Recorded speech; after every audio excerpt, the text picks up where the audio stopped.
So hi guys, welcome back to my channel, and today's video is again going to be part of my Python basic series, and the topic of this video is Python lambda expressions. So guys, before starting any further, please subscribe to my channel and hit the bell icon for further notifications, and let's get started.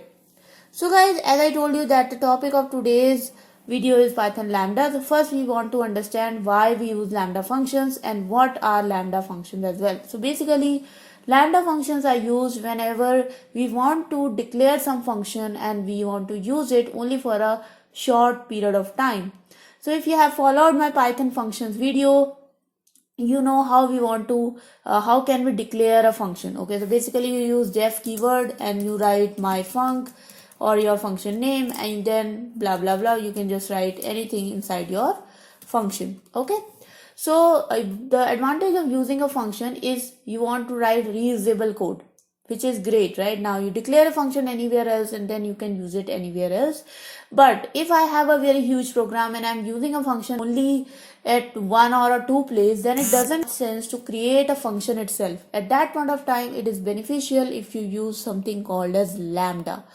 So lambda functions are basically a shorter syntax of writing an entire function. Okay, let's get started. And mostly I will say the lambda functions are generally used when your function is sort of doing its entire work in a one line. Okay, let's take one scenario. So for example, I have some sort of method in which I want to basically add 100 to my internet bill. Okay, let's suppose I am calculating my internet bill. So I have some sort of def, and the function name is internet bill, and in the internet bill I will just simply pass on my monthly usage bill.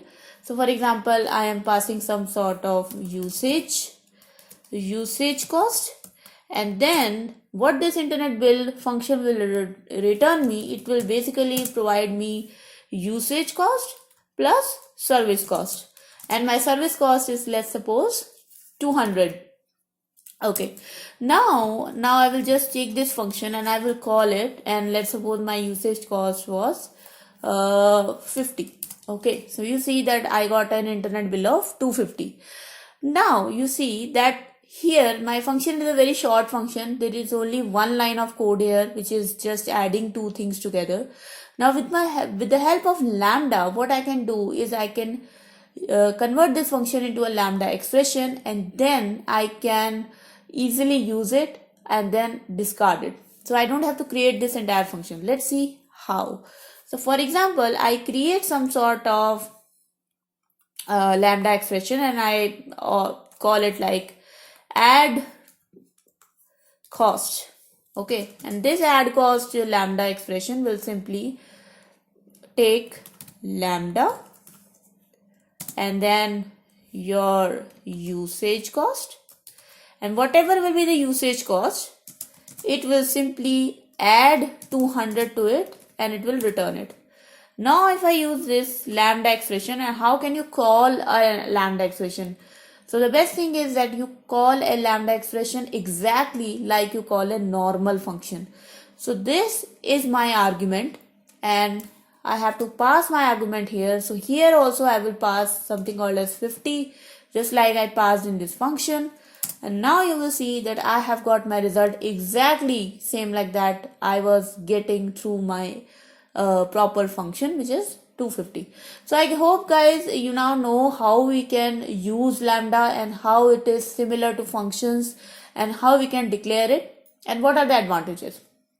So now, just getting any further, I will just tell you the basic formula of declaring a lambda. So the basic formula of declaring a lambda expression or a lambda function is, what you do is you write lambda, your variable arguments, and then your expression. So this is your set of arguments. So in my case, I was only passing one argument and this is my expression. Okay, so this is a normal formula. Now we just saw that we got basically our response using one argument. Let's see if we can do this with multiple arguments as well. So let's create the similar lambda expression now. So I am also naming it something called as add cost, and my lambda expression will be lambda. So now I am basically adding multiple cost here. So I have got my usage cost, I have got my technician cost here. Let's suppose some technician came to my house to repair my internet modem, right? So I have got usage cost, I have got technician cost, and let's suppose I also have got some sort of maintenance costs.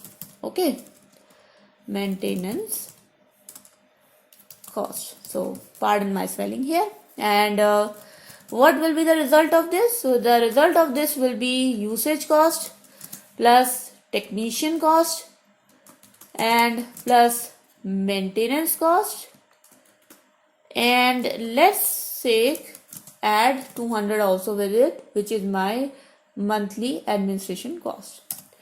Now if I call this add cost function, I have to specify 3 variables. Okay, because I specified 3 arguments, I have to specify 3 variable values here. So let's suppose my usage cost is 50, my technician cost was 100, and my maintenance cost was 10.